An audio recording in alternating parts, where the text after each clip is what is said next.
pine plantations are typically managed for timber production, and wildlife kind of takes the back burner. So in this situation, we're trying to promote timber production, but add that wrinkle of wildlife production into it as well, using a timber harvest, but in a different technique than what typical forestry operations will do.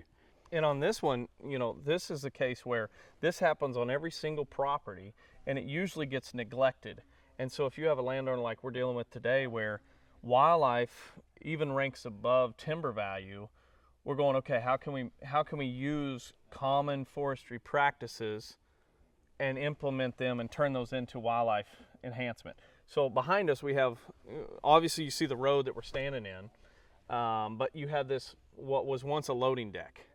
At one point when they drug logs out of here, they knocked down all these trees, and so it was this open, you know, 1/10 of an acre, yeah, a 1/4 of an acre, and you know, depending on the amount of logs, it could be bigger than that.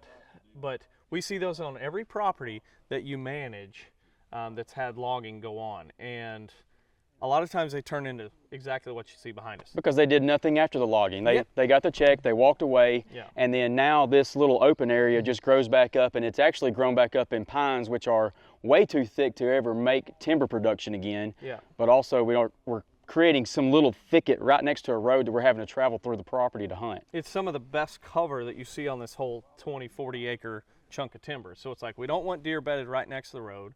And so if we wait 5 years, they're only bigger. Yeah. So it's more work for the mulcher head or the dozer. So the rule that we're using right here is saying, if we can bring in a mulcher head or a dozer and clear this out, get rid of all the brush, make this open, and almost using the exact same procedure that we would use if we were going to make it food plot. Yeah. But the twist is, we're not making it a food plot for the very reason why we don't want it to be bedding. It's right next to the road, multiple roads. And so the plan is to make this what we call a wildlife opening. Clear out everything, make it young, herbaceous, native seed, native plants that are growing, so it's really attractive for young turkeys and turkey poults, even quail chicks. Provide summer forage for deer. But for the landowner, the biggest sell may be the fact that when we do the disturbance during the winter, or we do burn it in the spring, it is going to be a prime spot to shoot turkeys and hunt turkeys on during April when season opens up. Yeah, so it's a great spot to turkey hunt. You've got these roads kind of connecting. Whichever road this gobbler may be on, he's going to kind of relate to this kind of a hub system of roads right here. But what really is moving the needle on the turkey populations is that we're going to create nesting cover and a lot of the pine blocks around it.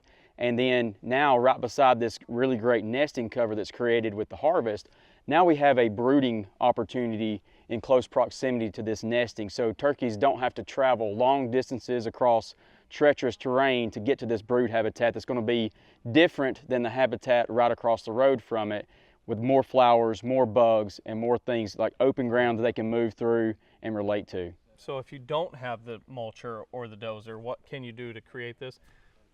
A little elbow grease and a chainsaw, cut it all up, lay it in piles, burn it up. It may take you longer to get there, but you can be using just a simple chainsaw or a hatchet and a herbicide, kill them all standing, start burning it. But what we need here is the sunlight that's already being captured here, because we don't have big pines. We need that on the ground, providing this beneficial herbaceous understory for wildlife. And utilizing, you know, if you look at the landscape, there's probably a dozen of these across the farm.